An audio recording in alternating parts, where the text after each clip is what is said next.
Hey yo, and welcome back to or welcome to Getting Deep with Deep. I'm your host Deep, and today I'm going to talk to you about how I rescaped my aquarium 5.5 gallon. I had a different scape in this, and I've moved apartments as well. So let's talk about it.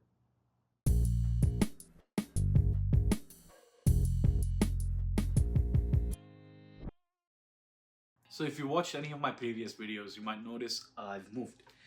Moving that old tank to the new apartment was kind of a hassle. We'll make another video for that if we'd like. But for now, I'm gonna talk to you about this and my previous setup as well.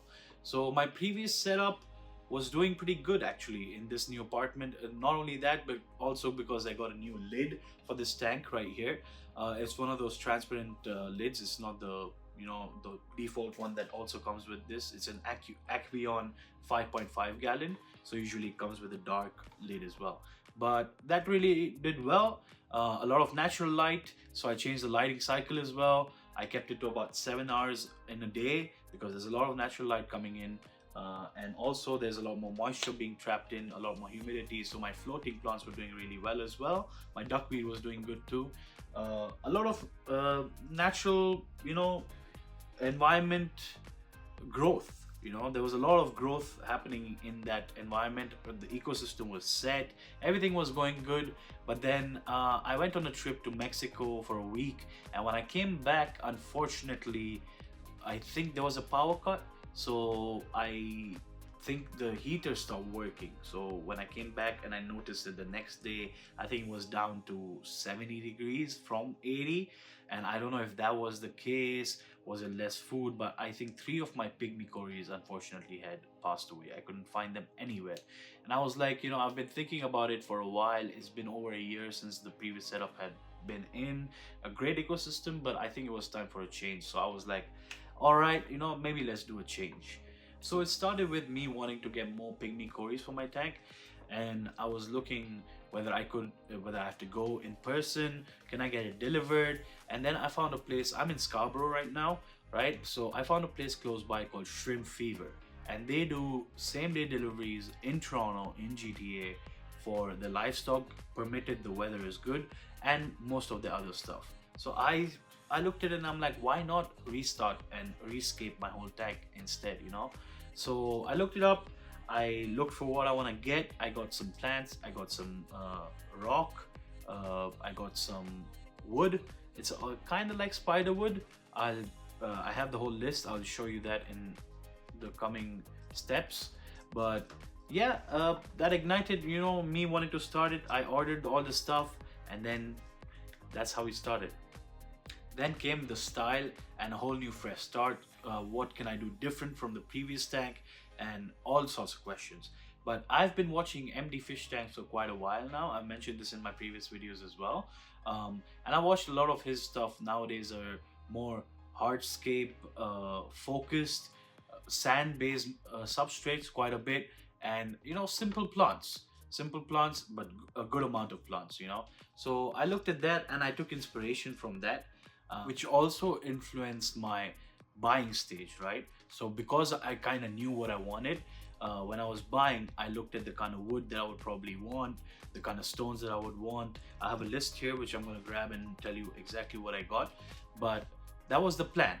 Then the step came to, okay, order it. I had a same day delivery. Now I got to get prepared. What did I do to get prepared? I'll tell you next.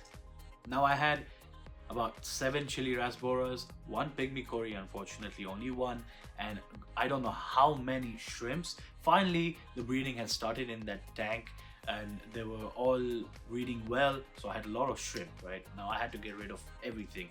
I had to get rid of the water first. I slowly got rid of the water, and thankfully, because the chili rasboras are surface dwelling, I got the chilies in, I got the pygmies in, and then as I kept taking out water, I could take out some shrimp slowly and steadily, because you don't want to stress them out too much, right?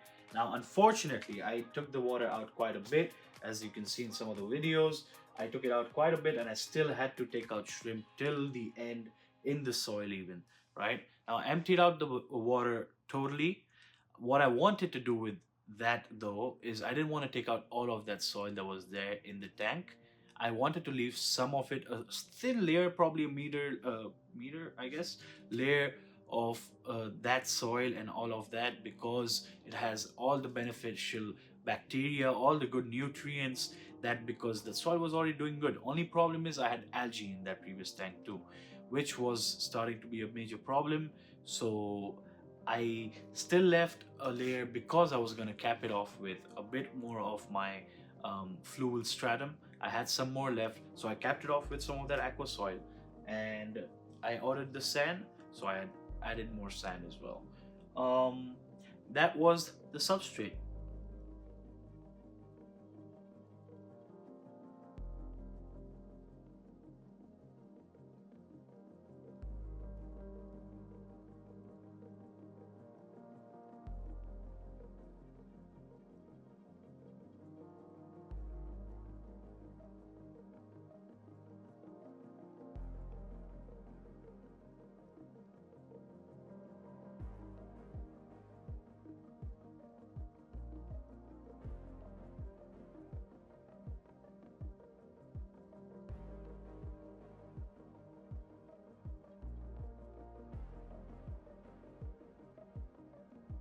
So the substrate and planning was done.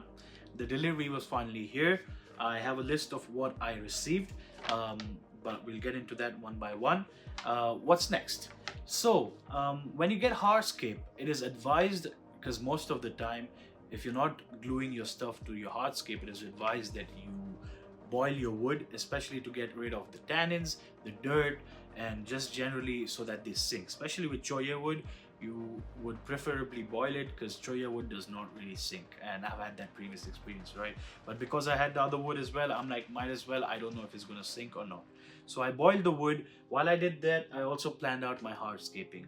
I had dragonstone rocks. I got a pound of dragonstone rock, and it was a big stone. I had to break it down. I broke it down, and I got two pieces, and I got much more smaller pieces that I could scatter around.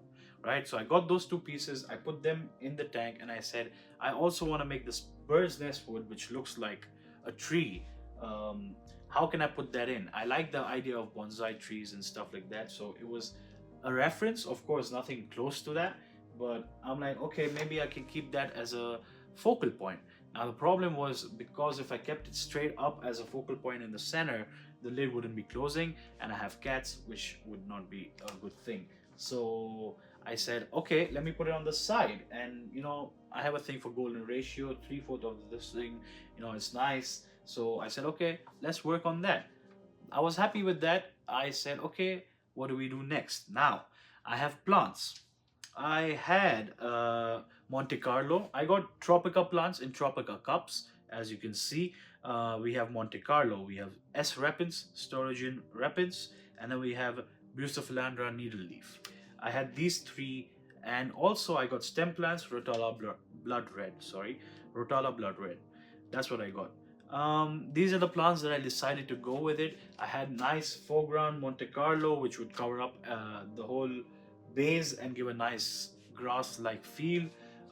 I had beautiful S. repens. I've been watching and researching videos for a while, right? So I kind of knew what I wanted. S. repens are great mid to foreground plants, slow growing. They don't grow too tall. They're a nice look, a nice leafy look to the grass, like Monte Carlo. And then I took Bucephalandra. I love Bucephalandra. Sorry, Anubias is great too, but I just like Bucephalandra. I wanted to try with it. I already had an Anubias.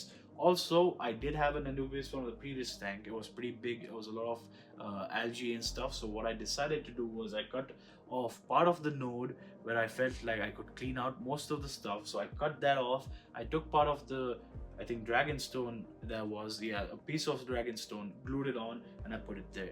What I did for the Bucephalandra and the Monte Carlo on off the substrate is also I super glued all of that. You want to make sure your super glue is usable underwater. Most super glues that come these days in dollar stores and stuff are okay to use, but just make sure they're okay. And yeah, so I glued some of the Bucephalandra on the rocks. I glued some on the hardscape, on the wood, and a bit on the choya wood as well. that's what we did. And I was like, okay, it looks pretty good. I think we can fill it up. I put the Rotala Blood Red in the background specifically as a background plant, because last time I made it a whole jungle feel. So this time I'm like, no, I'm just going to keep that in the background, let it be, right? Yeah, and that's what I decided to do. Have a nice clean sand look. Previous tank had a black aqua soil, which was great. I loved the look, but it just felt a bit darker, and especially when everything filled up, it just, yeah, I feel like this is much more brighter. Looks good. As you can see, it's a bit cloudy. It's still beginning phase. I think it's about its first week or second week. Now you wouldn't want to have all these fish and critters if you're starting a new tank. What I've done here is I've used pre-cycled material. I've used some soil from my previous tank, and also I didn't change the filter. The only thing I changed was the sponge, but I also had a few ceramics or gravel in a small container right under the sponge as well, which was from the previous tank. So that's cycled material already. So I had that. I had the soil as well, but I still decided to get cesium stability for a new tank, because I'm adding so many critters and fish and everything. So you don't want it to, you know, you don't want anything bad to happen. Basically, you don't want the ammonia to increase, you don't want the nitrites and nitrates to always be there. You want everything to suck it up. But you know, it seems to be doing okay. It's still in the phase of cycling. Basically the bio load, I feel like, is more, and it's just cloudy, but slowly the plants are doing great. We'll do an update video on that as well. But yeah, that's what I did for this new tank. It's looking good. I'm waiting for it a bit more so I can give you guys an update, show you how the plants are doing and how everything is going. But up until then, I'm also waiting for some floaters, my red root floaters. And I've also started trying to grow pothos at the back of my tank. I've had no success yet. I've ordered another pothos. Let's see how that goes. But I'm hoping for the best, and you know, I'm happy with how this looks now.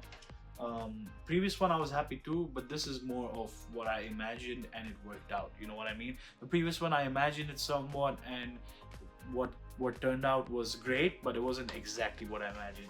This time I'm happy. It's pretty good. I hope you guys like it too, and you might see more in an update video soon. But until then, this is what you have.